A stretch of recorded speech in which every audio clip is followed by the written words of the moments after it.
The most important day of my life was probably the 8th of August 1998. On that day, in terms of a theological point of view, from that point on I was saved.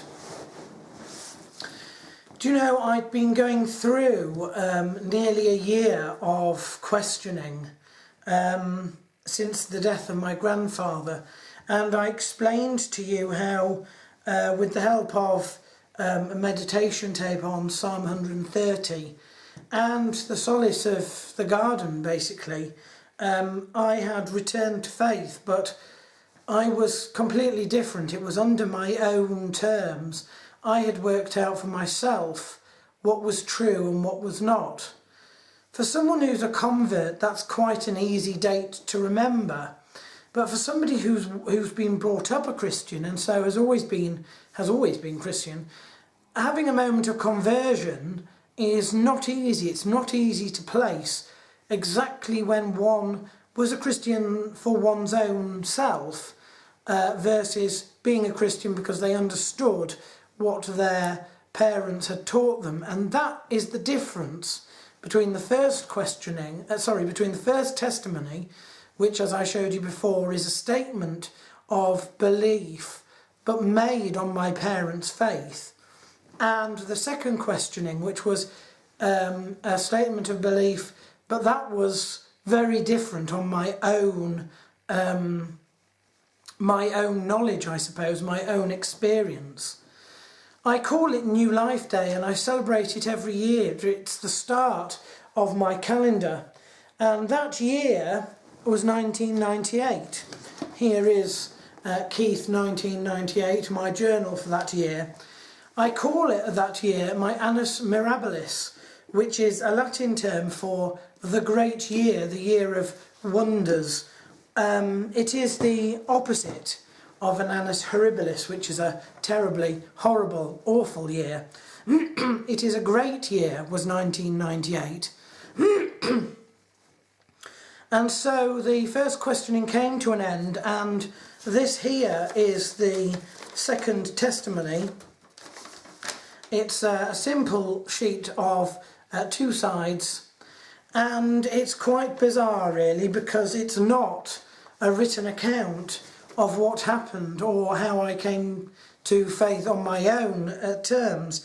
It is in fact a poem called The Fallen Arrow, and it's sort of an allegorical telling of the tale, I suppose, but in a way that makes more sense or less sense, if you know what I'm actually talking about.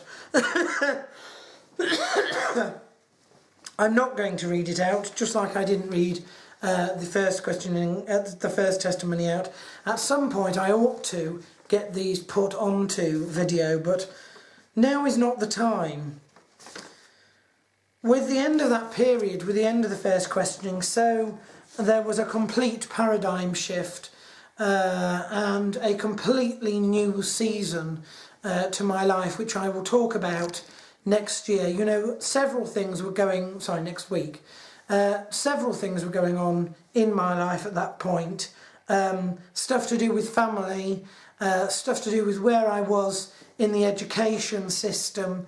Do you know, if I had to say, when I changed from being, a child to an adult, when I had to grow up, and when I realised the true nature of, life, the universe and everything on my own terms rather than under the thumb of my parents, so to speak, it would be then. So that is a very, very important date for me.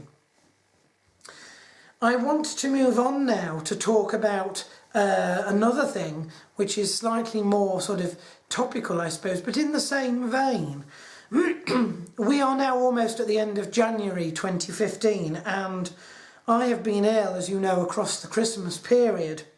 This past week I went back to the doctors and they cleared me of the chest infection. The little cough that you hear now and the strain in my voice is due to inflammation, which they assure me without medication will go down over time. It's just going to take a while, which is fine.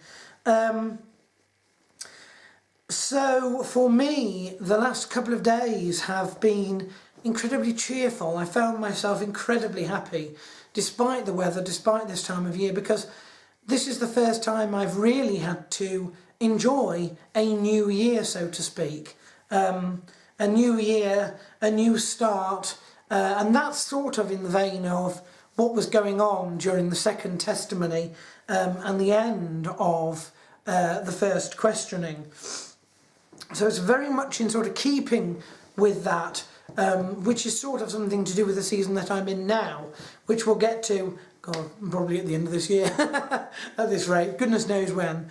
Yeah, so I am now feeling a lot better, I'm feeling a lot happier, I'm feeling like this is the start of my new year, 2015, and I'm looking forward to taking things from here. That includes some of the projects to do with the 5-year project, which I've spoken to you about before. One such thing is trying to get a referral to a dietitian from the doctors, which is harder than it seems. They have been overwhelmed, unfortunately, with fat people, and they can't see them all. So they have since sort of made they've put constraints on it, and those criteria are: you need to have a medical issue that is causing you to be fat, or you need to have a medical condition which has happened because you are fat. To the best of my knowledge, I don't have either. But some of these things are a little bit hard to work out, and we actually don't know. I've never had a thyroid test, for example, to see if that, is contributing to my weight or not. So tomorrow I'm going to have blood tests to see if I have an overactive or an underactive thyroid. And of course, following that, I am going to look into things like diabetes, just to make sure. We need, for want of a better word, an excuse to be able to be forwarded to specialists. Now, I have had a number of people offer their support, and I'm grateful for all support, but I want to do this because they are somebody who is they're medically knowledgeable, if that makes sense. They are experts in their field, and whilst I'm not disputing anybody else's credentials, it's really for my own peace of mind. So we'll see how that works out. And I think the only other thing of concern this week is, of course, the birthdays. We have quite a few birthdays this week, so for anybody celebrating their birthday, many happy returns. Do not forget to eat lots of cake. The people on my list are as follows: Anthony Pettis, Lincoln Franklin, Cortez Coleman, Bo Corbury, Michelle Gill and Diego Lima. So all the best to all of them.